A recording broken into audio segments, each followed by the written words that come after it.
Hola, queridos amigos y hermanos. Un saludo fraternal para todos. Un gusto enorme estar frente a ustedes una vez más en el repaso del texto bíblico de la lección de escuela sabática. Tremendas lecciones que tenemos que abordar y también sustraer frente a una realidad que grita a voces el cumplimiento profético. Ahora más que nunca, el pueblo adventista del séptimo día tiene el privilegio de demostrar con hechos, teniendo a la historia como testimonio, de que este mensaje que nos ha sido confiado nos ha sido dado del cielo. Y esta semana hemos tratado de recordar esa parte frente a tantas voces. Hoy en día hay una enorme cantidad de apologetas que no solamente están hablando cosas distorsionadas con respecto a la profecía y a los tiempos por los que atravesamos, sino que también se han empecinado en atacar al mensaje adventista. Y esto no es más que una señal de Satanás, que sabe que este pueblo tiene una preciosa verdad y él hará lo imposible porque este pueblo remanente no cumpla su cometido. Así que pidamos la dirección de Dios,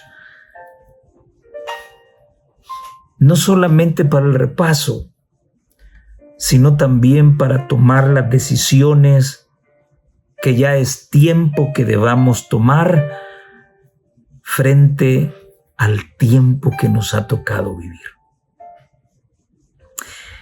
Amado Padre que está en los cielos, estamos delante de su presencia y suplicamos por favor que aparte nuestra pecaminosidad de nuestra vida. Cúbranos con el manto del amado para acercarnos a usted, un Dios santo. Suplicamos la bendición de su Espíritu Santo. Suplicamos el acompañamiento de su Espíritu Santo. Suplicamos el toque de su Espíritu Santo para que estas verdades vinculadas con estas temáticas, la de la semana pasada y esta, puedan inspirarnos a tomar sabias decisiones. Ya no es tiempo para jugar con el pecado. No lo es.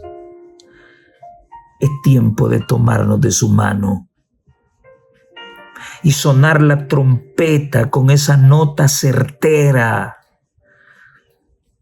Que la gente conozca la verdad y que Cristo vuelva pronto.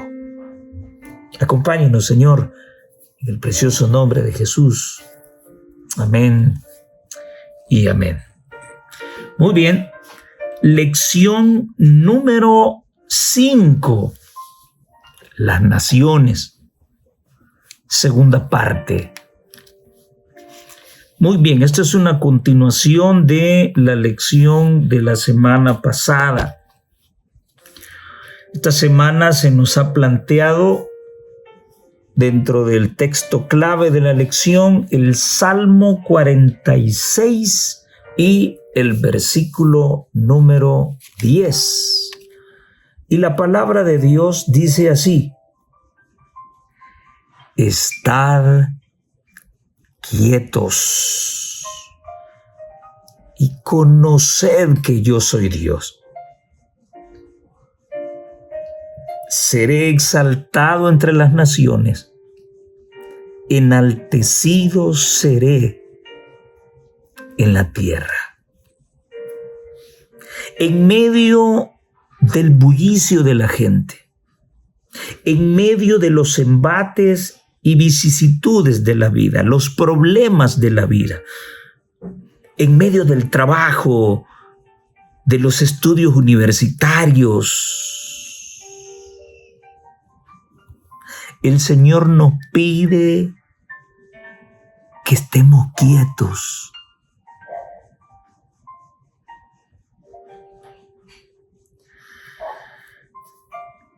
Y conozcamos a Dios.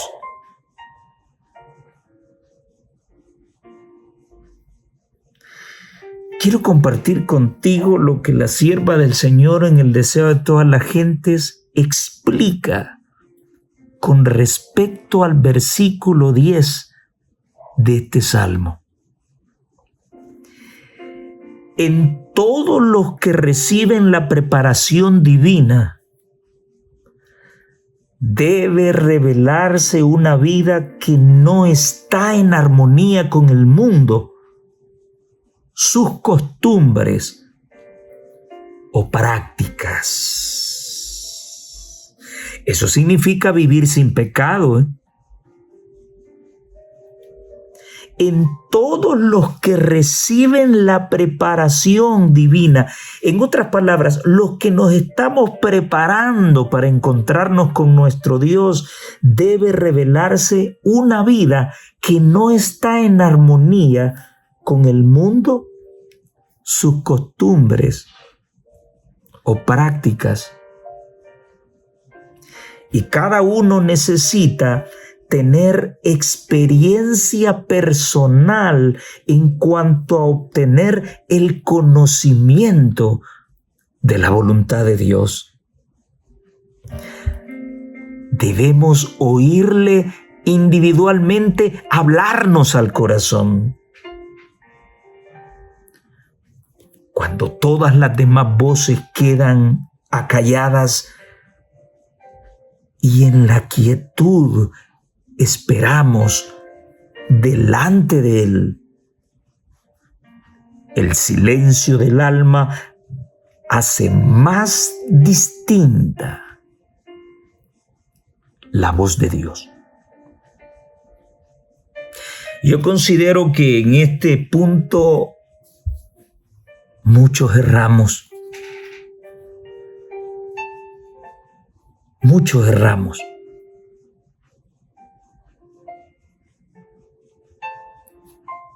¿Cuánto tiempo apartamos todos los días para estar a solas con Jesús? ¿Cuánto? ¿No será acaso esa la razón por la cual llevamos vidas desgraciadas? ¿No será esa la razón por la cual ha entrado ceguera espiritual y no podemos discernir entre lo santo y lo profano? Y sin claridad de pensamiento le damos la bienvenida a esas costumbres mundanas que han comenzado a entrar en la iglesia. Todos los que se están preparando para tener el conocimiento de Dios, dice su mensajera, deben apartarse de las prácticas del mundo y sus costumbres. Y cada uno sabe dónde le aprieta la piedrita en el zapato. Cada quien lo sabe. Cada quien sabe cuál es el ídolo que cuida, que limpia todos los días. Cada quien lo sabe. ¿Acaso lo podemos presentar un planteamiento general? Pero cada quien sabe el pecado que acaricia, el pecado que esconde. Pero como dijo el profeta, El hombre ve lo que está delante de sus ojos, mas Jehová mira el corazón. El Señor mira las intenciones del corazón. Así que si a través del discernimiento de la palabra de Dios estamos aprendiendo a conocer a Dios y a conocer los tiempos en que vivimos y tener una idea de por qué momento de la vida estamos en cuanto a la venida de Jesús, entonces si buscamos esa claridad de pensamiento, debemos tener un tiempo especial para dedicarlo al Señor.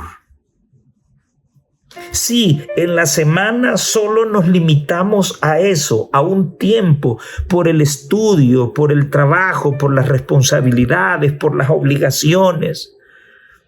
Todos los días debe ser un pedacito de tiempo.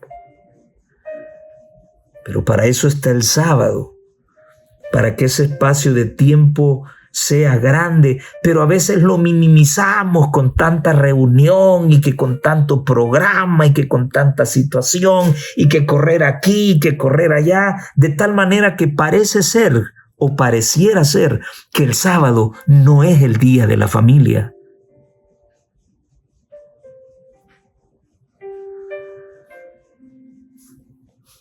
Los pastores se desplazan de iglesia en iglesia, a veces están con su familia, a veces no.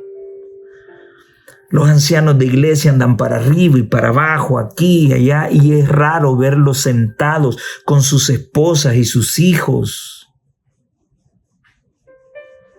Quiero que reflexionemos todos los estratos de la iglesia. ¿Qué estamos haciendo con el tiempo que Dios quiere pasar a solas con nosotros? Y vean qué forma más extraña de que aparezca este texto acá cuando prácticamente hemos estado hablando de profecía y el final de los tiempos. Pero no es el conocimiento de la verdad lo que va a hacernos cambiar, sino el amor de la verdad aceptada en el corazón y permitiendo que nos convierta. Esa es la clave. Necesitamos tiempo con Dios porque a solas, en el silencio del alma, la voz de Dios es más clara. Bien, esta semana yo espero que hayamos aprendido 4 cosas. La primera, que aprendamos a ser discípulos,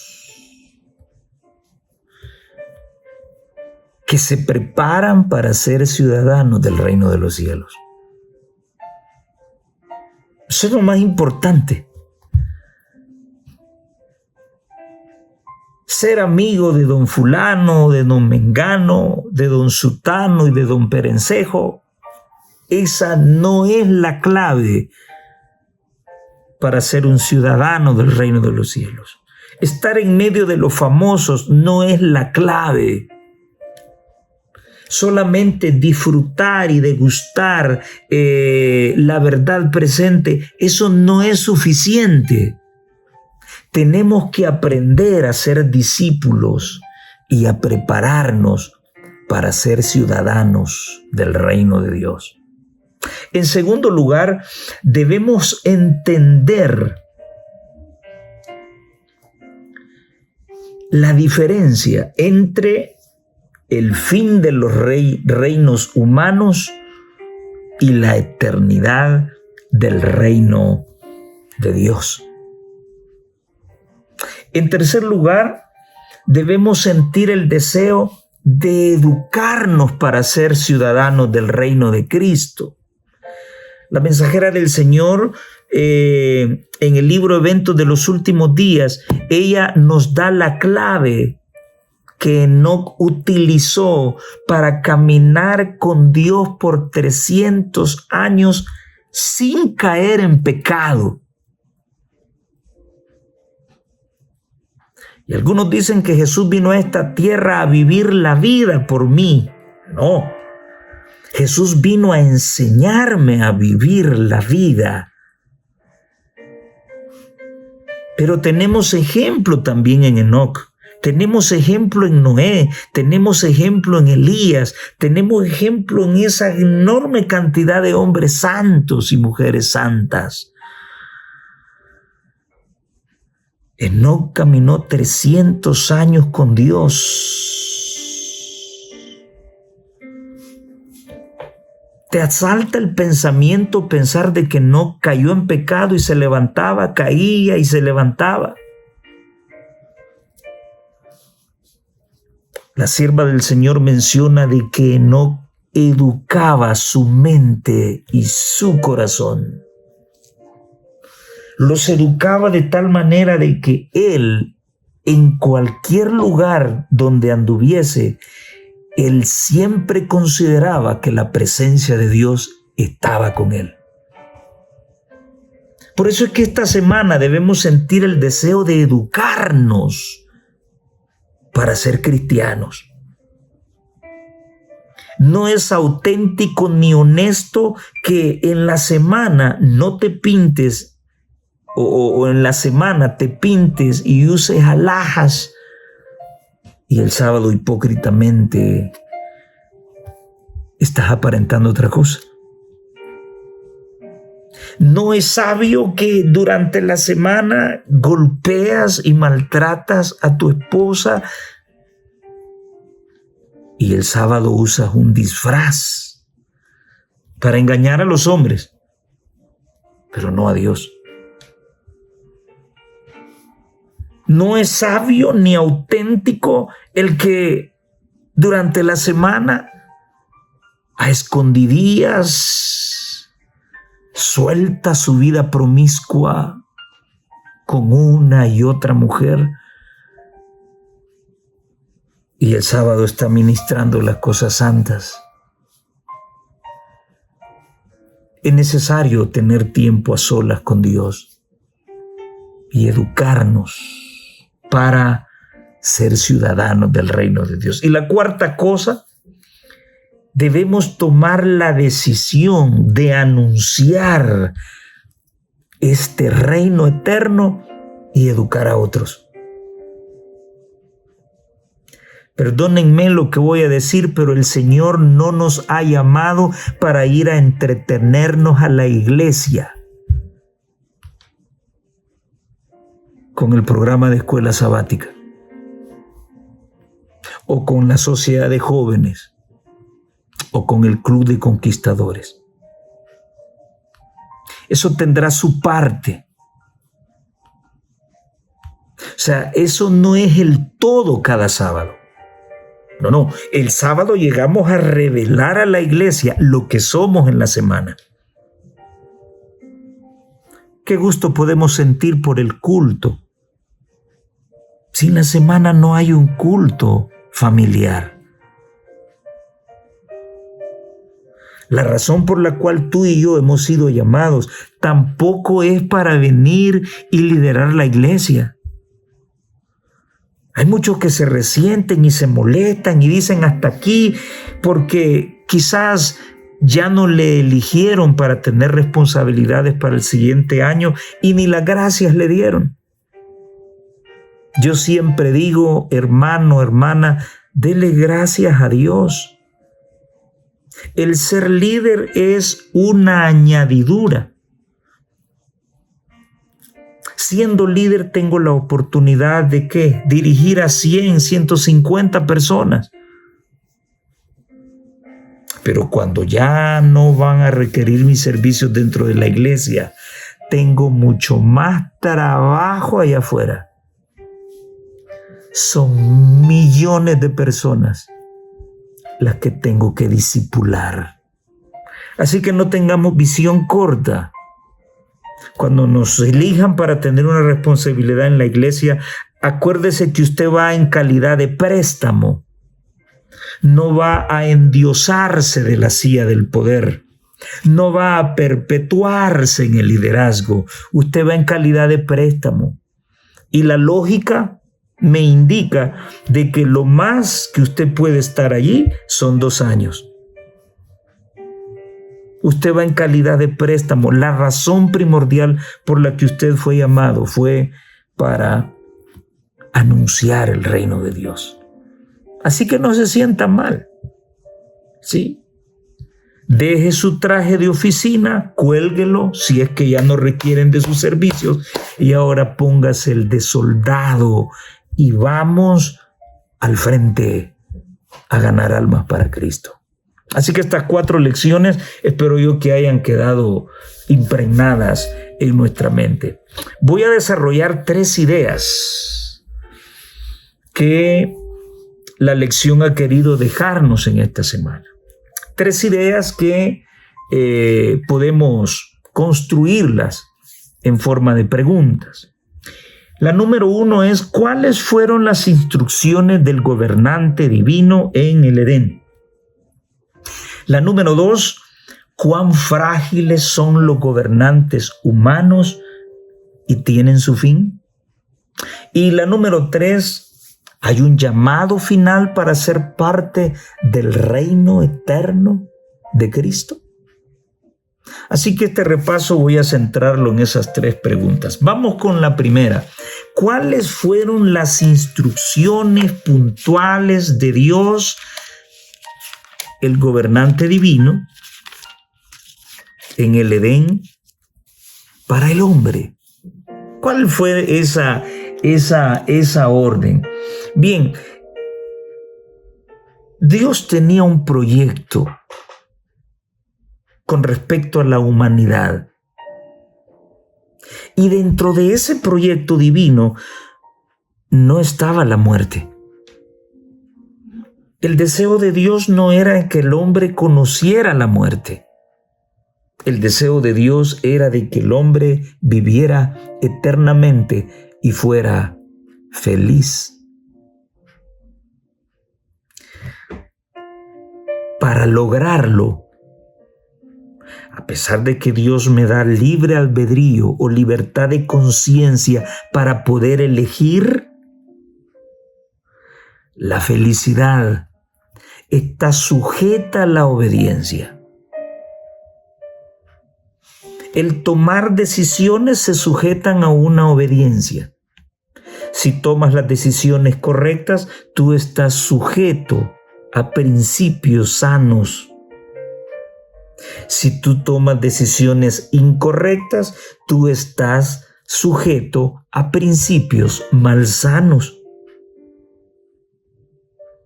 Pero la gente cree que vivimos en total libertad y que nadie me puede decir nada. Muchas veces confundimos la libertad con el libertinaje. Sí, el Señor pone delante de nosotros principios y nos permite elegir.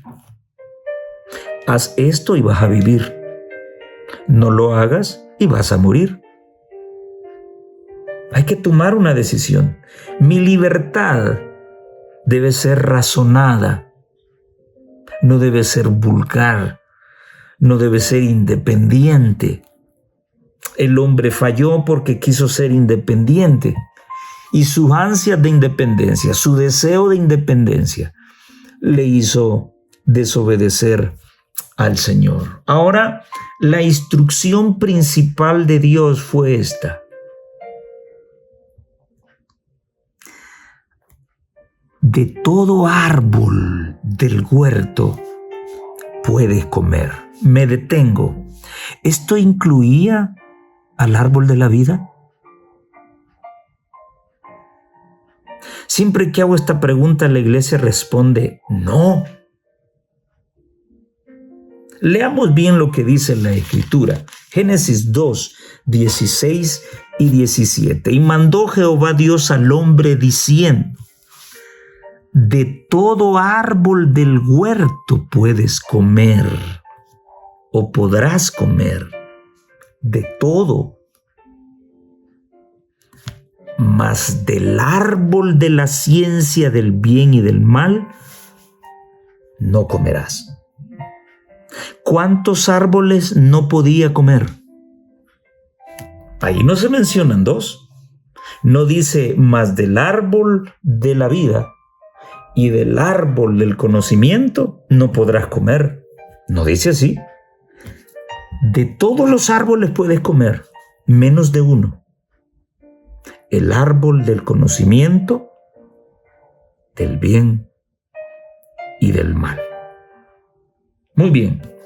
Quiere decir de que Adán y Eva comieron del árbol de la vida. Y la mensajera del Señor lo dice. Pero comprobémoslo bíblicamente. ¿Por qué razón Dios tuvo que poner ángeles cuidando la entrada hacia el árbol de la vida cuando el hombre pecó? Si es que éste no conocía el camino. Pero si Dios puso ángeles guardando el camino, la entrada al árbol de la vida, es porque Adán y Eva iban todos los días a comer de él. Y ellos sabían dónde, por qué caminito era. Ellos sabían muy bien cómo llegar allí. Y entonces el Señor dijo, bueno, no vaya a ser de que éste tome del árbol y viva en pecado eternamente. Así que el hombre comió de todo árbol, solo no podía comer de uno. Esa fue la prueba vital. La educación de los gobernados por el gobernante es muy importante. Y en el caso de Dios es mucho más importante porque Él es nuestro creador y es el dueño del universo. Lamentablemente los primeros alumnos no obedecieron las instrucciones del maestro. Ay, mis hermanos, lo que me toca ver todos los días, estudiantes despistados. Usted les da las cosas por escrito, bien explicaditas, bien puntual, aparta un tiempo para explicar cada detalle y ellos como que no se les dijo nada. Lo que está haciendo pedazos a los niños en este momento son los celulares. Y no solo para los niños. Los celulares están destruyendo matrimonios, están separando familias. Si no se tiene control de ellos, ellos van a controlar su vida y la van a destruir. ¿Cuál es nuestro problema de no querer escuchar la voz de Dios y entenderlo? ¿Cuál es? La mensajera de Dios dice que Adán y Eva no pecaron porque tenían hambre. Fueron golosos. Todos los árboles ellos podían disfrutar. Solo uno. Dígale a un niño, mira, esto no lo vayas a hacer, y es lo primero que hace. Esa inclinación, esa tendencia es la que hemos heredado. Desobedientes.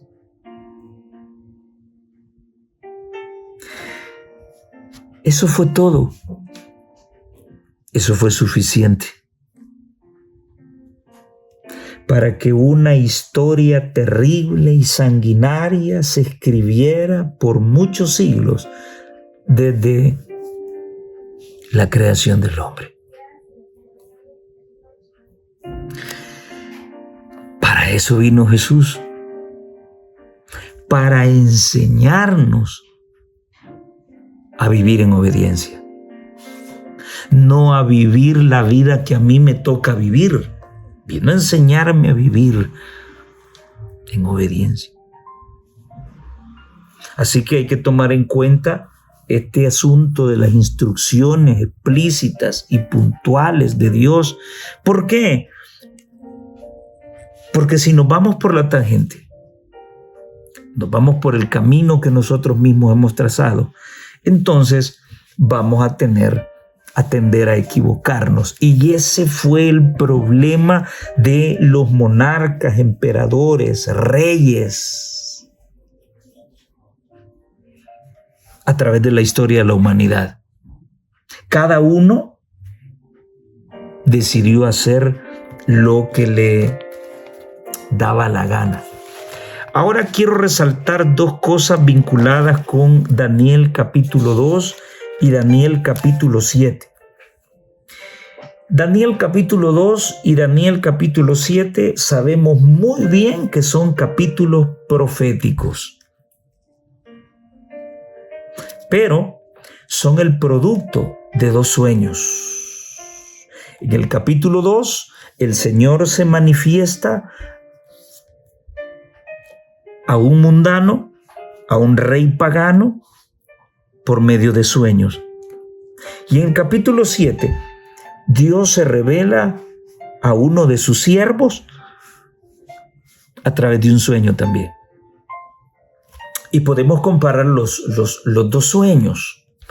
Y podemos comprobar aquel texto que dice que las cosas reveladas son para los hijos de Dios.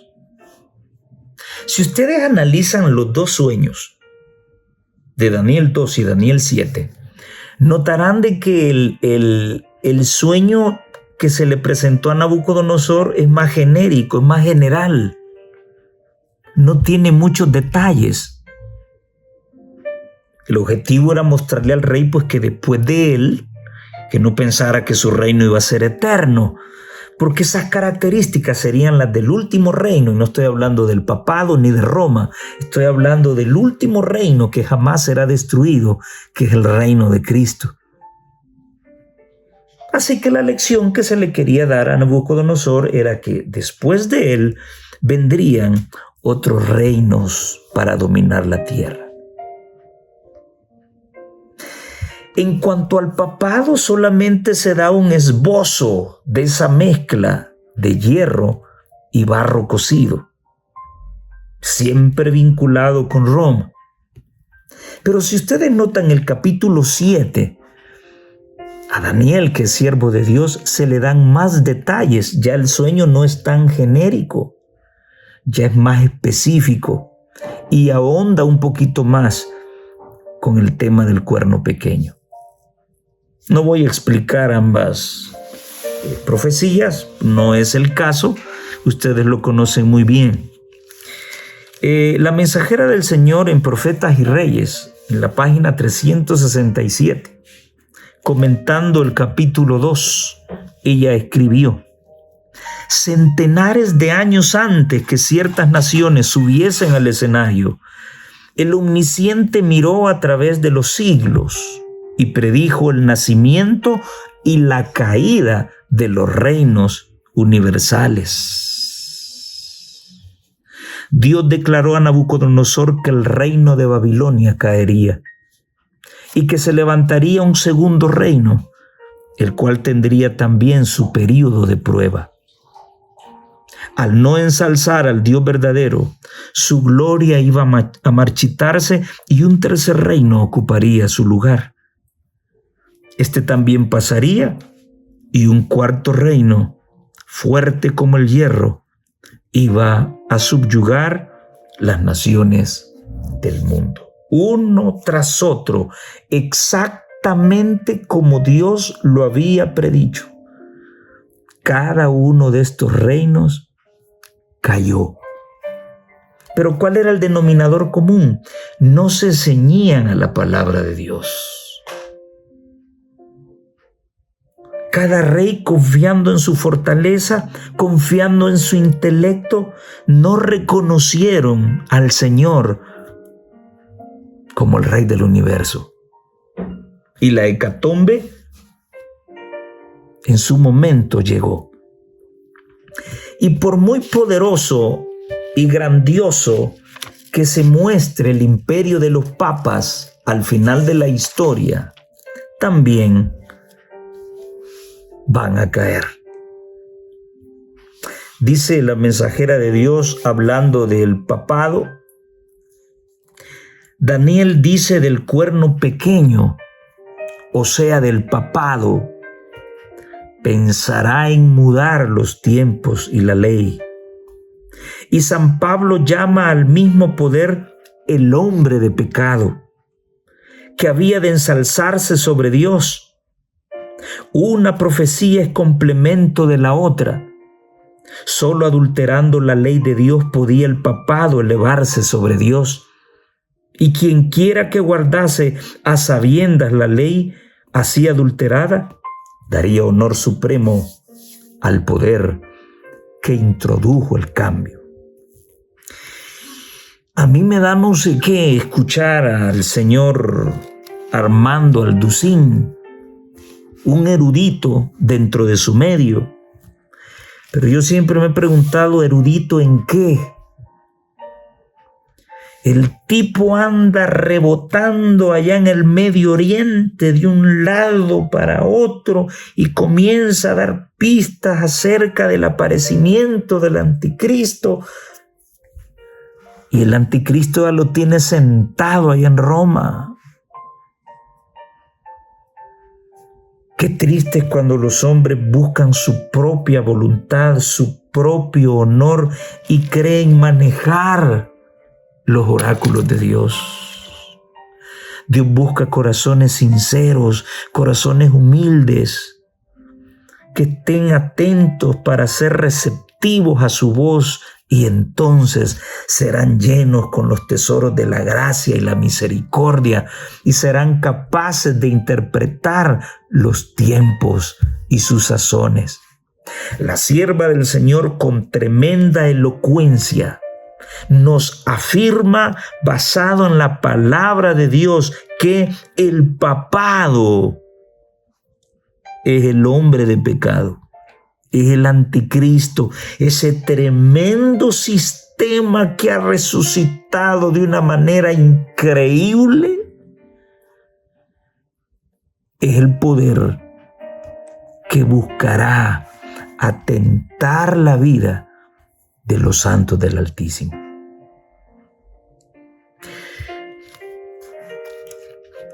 Ahora que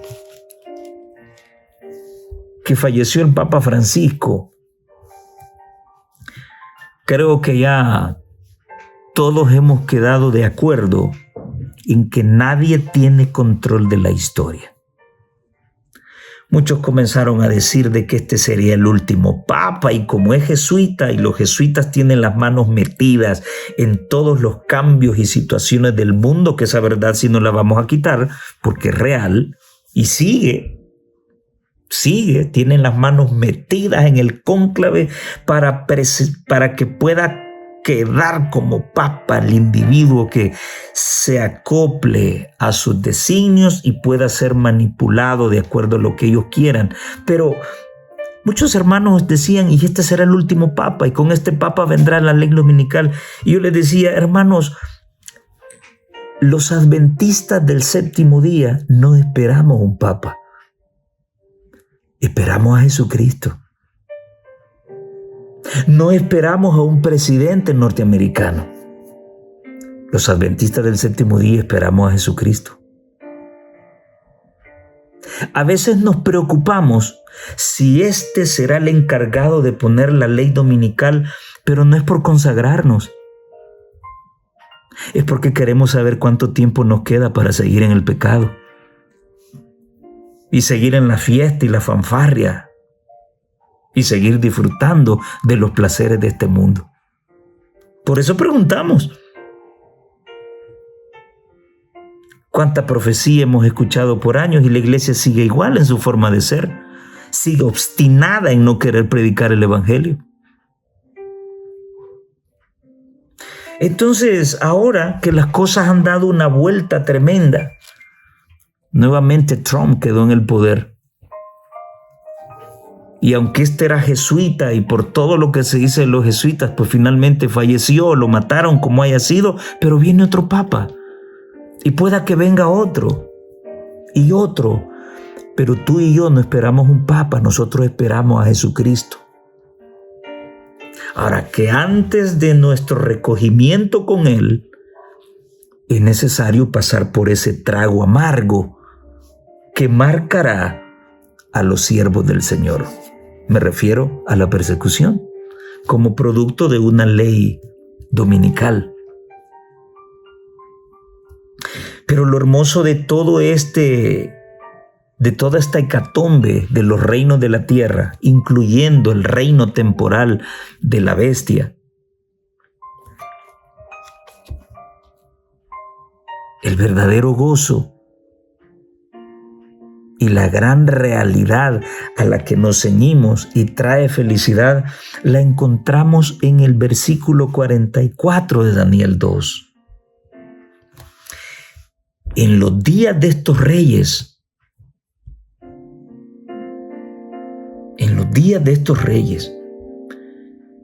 el Dios del cielo levantará un reino que no será jamás destruido, ni será reino dejado a otro pueblo.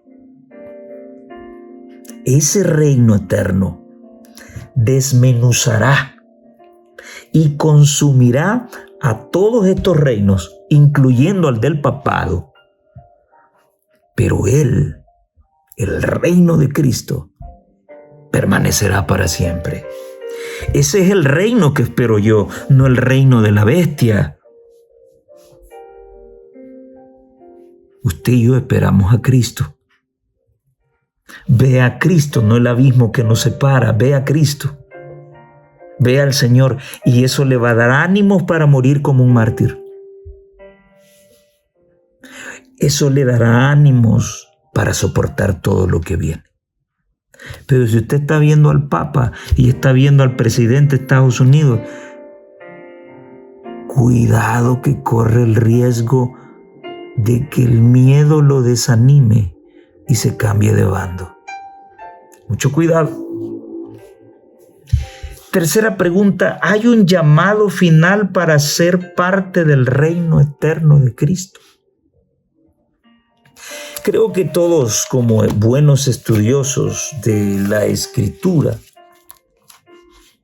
sabemos que nuestro ombligo, nuestro ADN, nuestro código genético, lo encontramos, código genético espiritual, lo encontramos en Daniel 10.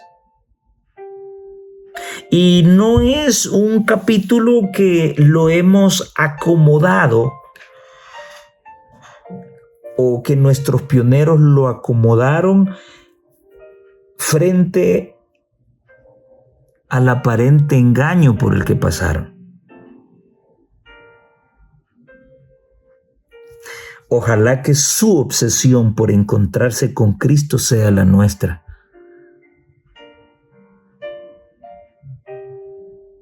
El gozo de que el Señor venía, porque así lo indicaban las profecías, inundó aquella región.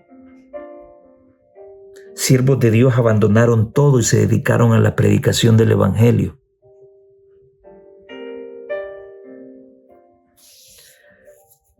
Y el ángel le había dicho a Juan de que ese mensaje sería dulce a su paladar. Pero cuando él deglutiera, sería amargo para sus entrañas. Usted y yo sabemos que Jesús no vino en 1844.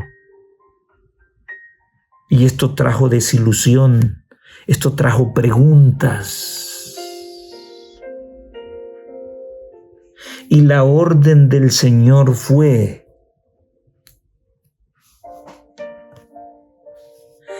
es necesario que profetices otra vez. Y vean a dónde. Sobre muchos pueblos, naciones, lenguas y reyes. Aquí hay tres cosas que yo quiero que usted tome en cuenta. Y por eso le digo yo a usted, el Señor no lo ha llamado a usted para que se vaya a encerrar a la escuela sabática, para que no pase de ser un maestro de escuela sabática, o para que vaya a entretenerse a una sociedad de jóvenes. El Señor lo ha llamado a usted para predicar el mensaje del Evangelio eterno. Vi volar por en medio del cielo a otro ángel que tenía el Evangelio eterno para ser predicado. ¿A dónde? A toda nación, tribu, lengua y pueblo. ¿Por qué allí? ¿Por qué tiene que ser allí? ¿Y por qué tenemos que ser nosotros, los adventistas? Porque esa fue la orden que el ángel le dio a Juan. Al sentir lo amargo de ese chasco, saber de la prontitud de la venida de Cristo fue dulce al paladar, pero al tragar el librito, amargó su vientre. Qué triste, qué amargo fue que Cristo no vino para esa fecha. ¿Qué había que hacer entonces? ¿Retirarse? ¿Poner otra fecha? ¿Decir que todo estaba perdido? No, la orden fue: es necesario que profetices otra vez. ¿A dónde? A toda nación, tribu, lengua, pueblo y reyes.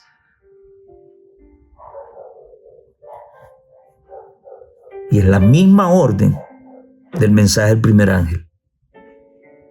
Esas son las dos cosas que quiero que veas. Y una tercera es precisamente allí donde el Señor me dice: es necesario que vuelvas a profetizar a toda nación, tribu, lengua y pueblo.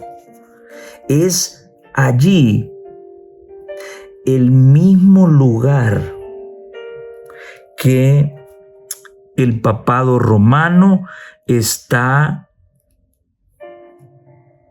dominando en este momento.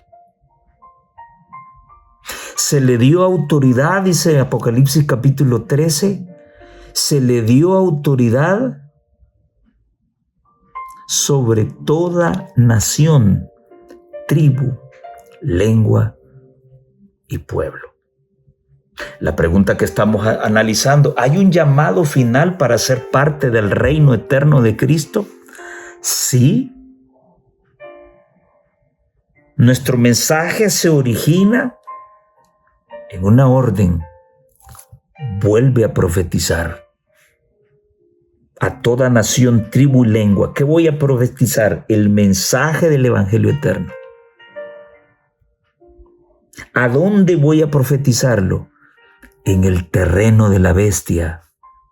A toda nación, tribu, lengua, pueblos y reyes. Y luego viene el mensaje del cuarto ángel que alumbra y llena toda la tierra.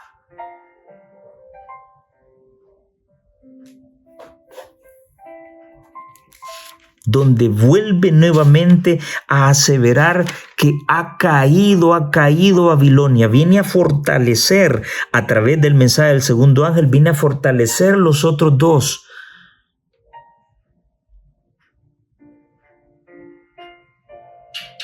Y en el versículo 4 hay un llamado solemne para los que están en Babilonia. Salí de ella, pueblo mío, para que no seáis partícipes de sus pecados, ni recibáis parte de sus plagas. Querido amigo, hermana que me escuchas,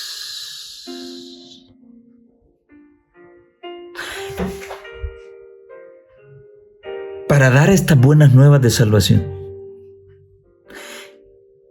y para hacer este llamado de salir de Babilonia, nosotros tenemos que haber salido también. Y acuérdense que el Señor hizo un llamado a su pueblo: salir de ella y no toquéis lo inmundo. Entonces, para compartir estas buenas nuevas, para invitar al mundo a salir de Babilonia, nosotros tuvimos que haber salido ya. Si estamos metidos allí, no podemos decirle a la gente que salga, porque también nosotros estamos participando de sus mismos pecados y corrupciones. No importa el puesto que ostentes dentro de esta iglesia. Si hay algo que te liga a Babilonia, no tienes la autoridad moral de decirle al mundo que salgan de Babilonia. Sal tú primero y luego haz el llamado. ¿Verdad que volvemos con lo que empezamos? Salmos 46:10. Estad quietos y ver que yo soy Jehová. Apartemos tiempo para el Señor. El deseo de anunciar el Evangelio de Cristo y el reino eterno de Cristo debe ser nuestra motivación. ¿Tuviste problemas con el pastor? ¿Tuviste problemas con la esposa del pastor? ¿Tuviste problemas con el anciano o con la esposa del anciano o con los hijos del anciano? Y ese problema fue tan extremo, tan fuerte para desanimarte y comenzar a buscar la puerta de la iglesia. Sacaron una cartita en tu contra donde te denigran. ¿Eso va a desanimarte? ¿Recuerdas lo que dijo Pablo? ¿Quién nos separará del amor de Cristo? ¿Te acuerdas? Y comienza a mencionar cosas terribles. Ni el hambre, ni la angustia, ni la persecución, ni la muerte. ¿Por qué? Porque nuestra motivación debe ser esta: el deseo de anunciar las buenas nuevas de salvación. Desde hace un par de años mi vida tomó un cambio diferente. Nunca me había interesado tanto en la obra misionera como hoy. Tanto tiempo pasé encerrado en la iglesia, en el liderazgo. No estoy diciendo que sea malo.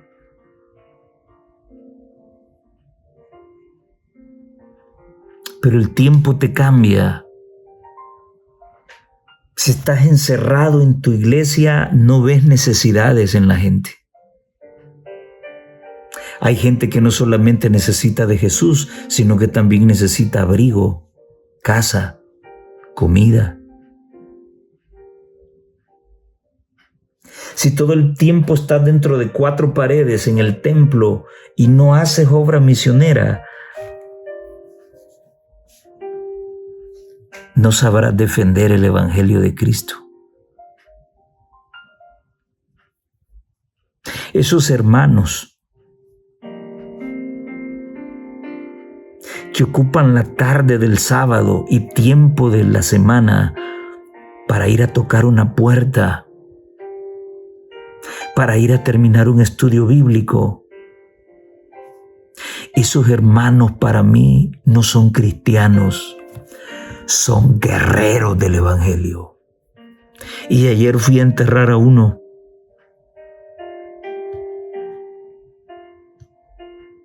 Son hermanos que lo hicieron por amor sin ponerse a pensar en las gemas que estarán en su corona.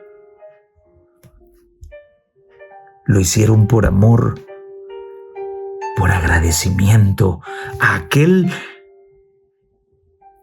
que un día los rescató del lodo cenagoso. Y cuando tengamos esa inspiración y cuando logremos transpirar lo que Jesús transpiraba por el amor de las almas, entonces vamos a poder decir como Pablo, con Cristo estoy juntamente crucificado. Y ya no vivo yo, mas Cristo vive en mí. Y lo que ahora vivo en la carne, lo vivo en la fe del Hijo de Dios, el cual me amó y se entregó a sí mismo por mí.